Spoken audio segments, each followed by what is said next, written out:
It's wonderful to think that a whole other generation is going to experience it, you know, on the big screen and perhaps for the first time. And you know that there's something very special about that, and so unexpected. I mean, there was never any talk of it coming out in 3D, you know, even 5 years ago. So this is still something that I feel I'm kind of catching up with a little bit. The really wonderful thing for me is that my children are going to see it, and this is how they're going to see it. They've never seen the film, so this is how they're actually going to see it, and that's pretty special.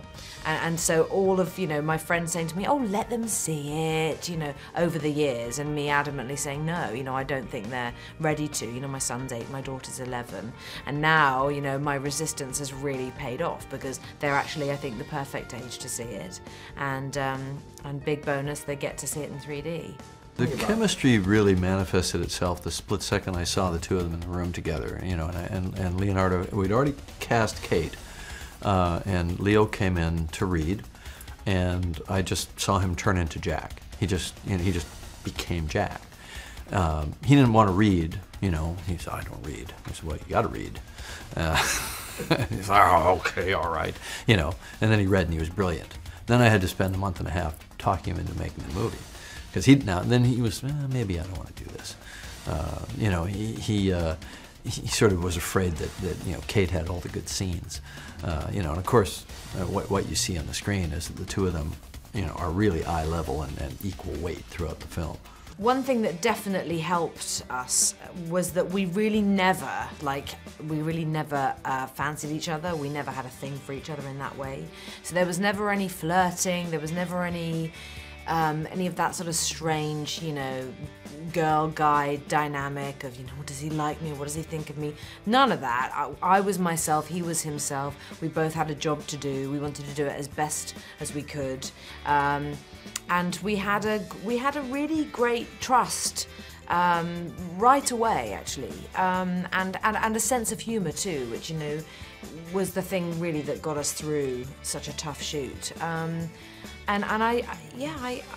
And also I think we really respected each other as actors, and that definitely made a big difference. They were like brother and sister, or like just really good friends, but they struck me as almost like friends that have been friends for 10 years.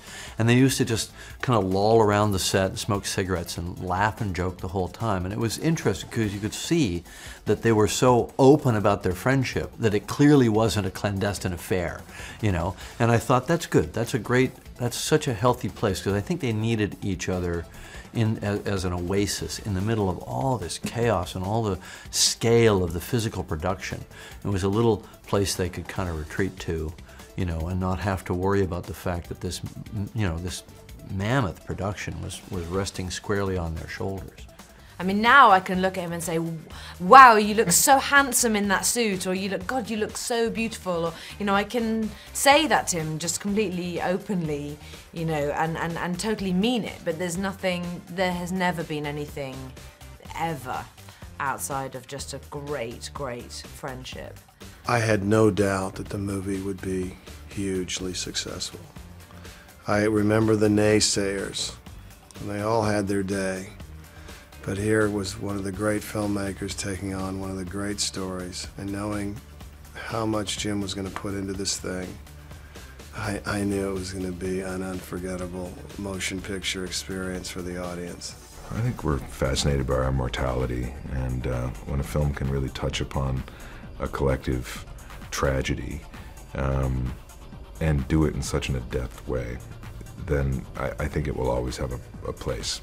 You know, certainly in our hearts, certainly in our cinemas, or at least our DVD collection. In this case, we have the benefit of a re-release, which I think would have been warranted in 2D, personally, because of the collective experience, the collective catharsis being so memorable and desirable at a time when we really have to hold on to our cinemas and our live theater-going experience. I'm really grateful that they're releasing this film in this way, and that audiences can remember what it's like to go to the movies.